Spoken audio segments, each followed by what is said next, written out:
ఇప్పుడొస్తున్న అన్ని సినిమాలకు graphics అంగులు common అయిపోయినాయి. మీడియం రేంజ్ నుండి పెద్ద సినిమాల వరకు ఖచ్చితంగా గ్రాఫిక్స్ ఉండేలా చూసుకుంటుండ్రు. విజువల్ ఎఫెక్ట్ కారణంగా సినిమా రిలీజ్ డేట్ ఎప్పుడో సినిమాలే చెప్పలేకపోతుండ్రు.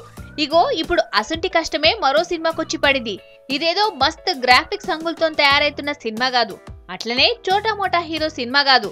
సాక్షాత్తు నాగార్జున నటిస్తున్న రాజుగారి గది 2 ఓంకార్ డైరెక్షన్ లో వస్తున్న ఈ సినిమాను పక్కా ప్లానింగ్ తోని 4 నెలలనే షూటింగ్ మొత్తం కంప్లీట్ అయిపోయింది. కానీ ఈ సినిమాల నాగార్జునకు కొన్ని సీన్స్ అనుకున్నంత రేంజ్ లా అవుట్పుట్ రాకపోవడంతో ఈ సినిమాను మళ్ళోసారి రీషూట్లు చేయించిండు. రీషూట్ వల్ల ఈ సినిమాను ఆగస్టులో కాకుండా అక్టోబర్ 13న ఈ మూవీని రిలీజ్ చేస్తున్నామని ఈ సినిమాలు అఫీషియల్ గా అనౌన్స్ చేసిండ్రు.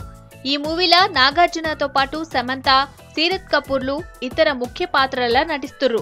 ఇక ఇదే రోజు రవితేజ, అనిల్ రావిపూడి డైరెక్షన్ లా నటించిన Raja the Great cinema release date ప్రకటించిండ్రు ఈ సినిమాలు. మరి చూడాలే ఈ రెండు సినిమాలు ఒకే రోజు రిలీజ్ అయి బాక్స్ ఆఫీస్ తానా హీట్ ను పెంచుతాయా లేకుంటే నడిమిట్ల ఏ సినిమానైనా రిలీజ్ డేట్ చేంజ్ చేసుకుంటారా అన్నది చూడాలే.